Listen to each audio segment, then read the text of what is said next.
আসসালামু আলাইকুম। আমি আপনাদের মাঝে একটি বই রিভিউ নিয়ে আসছি। বইটি এটি বইটি আপনারা দেখে একটু সংকোচবোধ মনে করতে পারেন। বইটির লেখকের নাম ভবতোষ দত্ত, বইটির নাম কাব্যবাণী। বইটির কাভার এরকম ছিল, আমি পরে এগুলা লাগাইছি, এখান থেকে খেয়ে গেছে কিছু। এখানে কিছু লেখা আছে, আমি আপনাদেরকে পড়ে শোনাতেছি।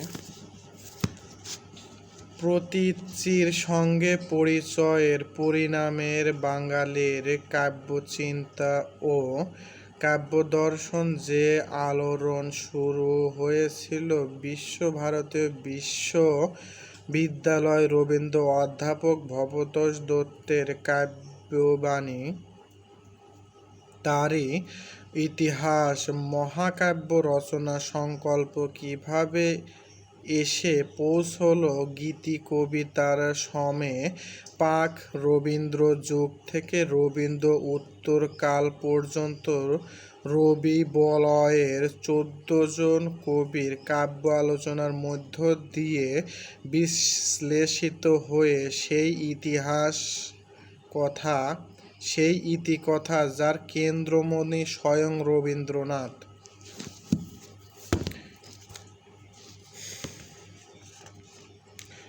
বইটি প্রকাশিত হয়েছে প্যারিরাস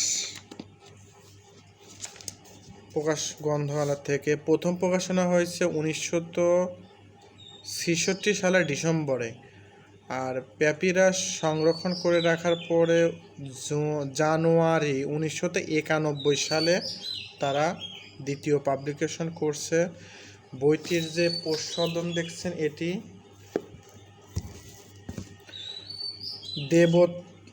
দেবব্রত ঘোষ। উৎসর্গ করা হয়েছে লন্ডন বিশ্ববিদ্যালয় বাংলা ভাষার অধ্যাপক বন্ধুবর তারাপদ মুখোপাধ্যায়।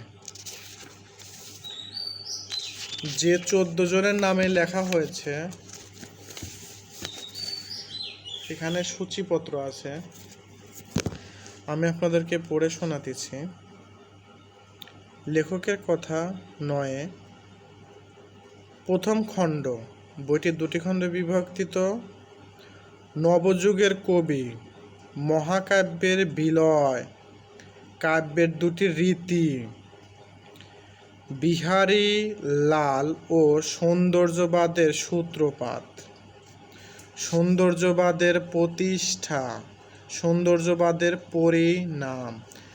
দ্বিতীয় খণ্ড। বলয়দেব পালিত। লেখক দ্বিজেন্দ্রনাথ ঠাকুর।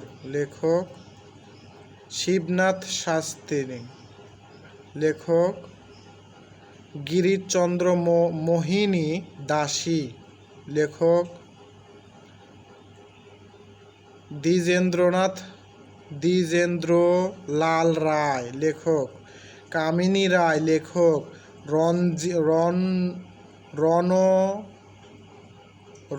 রজনীকান্ত সেন।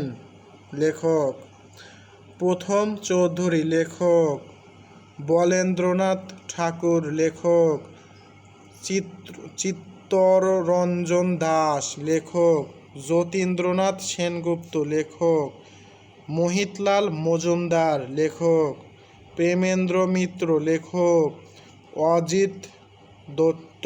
লেখক। এখানে অনেকগুলাই কবিতা এবং কবিতা কিভাবে লিখছে, কার কাছে পাঠানো হয়েছে, তার অনেক বিবরণ দেওয়া হয়েছে। তার মধ্যে থেকে আমি আপনাদের বেশি না, 1টি কিংবা 2টি কবিতা বড়জোর শোনাতে পারি শেষের দিকে। বিষয়টা মাথায় রাখবার জন্য।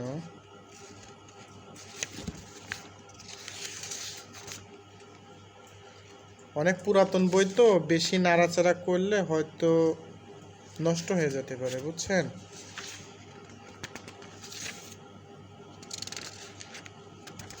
এখন পাচ্ছি না জিনিসটা, যেটা আপনাদেরকে পড়ে শোনাবো। কি করিতে পারি বলেন।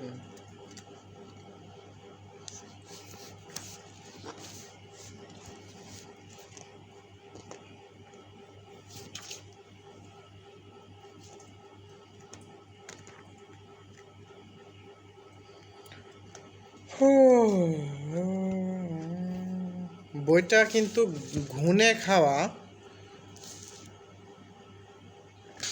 এই যে এরকম ফুটো ফুটো, আমি তো পাচ্ছি না।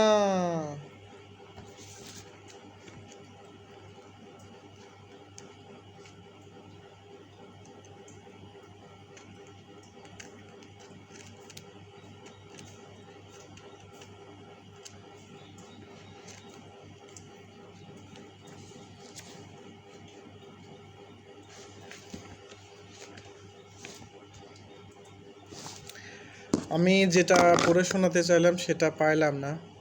এখন আমি আপনাদেরকে একটি দ্বিজেন্দ্রলালের মৃত্যুর পর তিনি একটি সনেট তার শ্রদ্ধা জানিয়েছিলেন।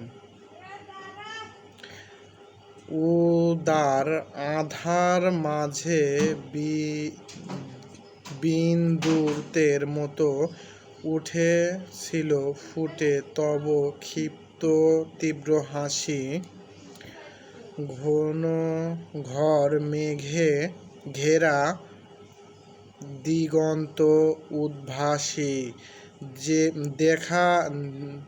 দেখা এসো বাহিরের উদারতা কত গভীর অরণ্য মাঝে কন্দনের মতো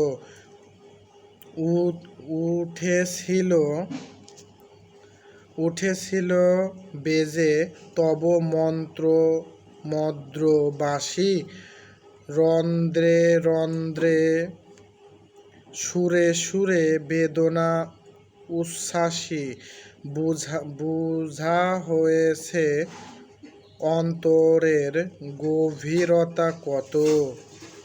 দ্বিজেন্দ্র লাল। এখানে আমি আপনাদেরকে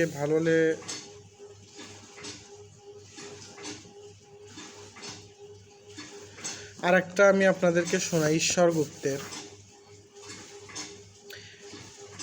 এসেছে অতিথি কাল কর তার সেবা, অতিথি মুখ বিমুখ হলে যশ পায় কেবা, আপনার হিত দেখো বহিত বুঝিয়া, অতিথে বিদায় করো সুকর্ম করিয়া।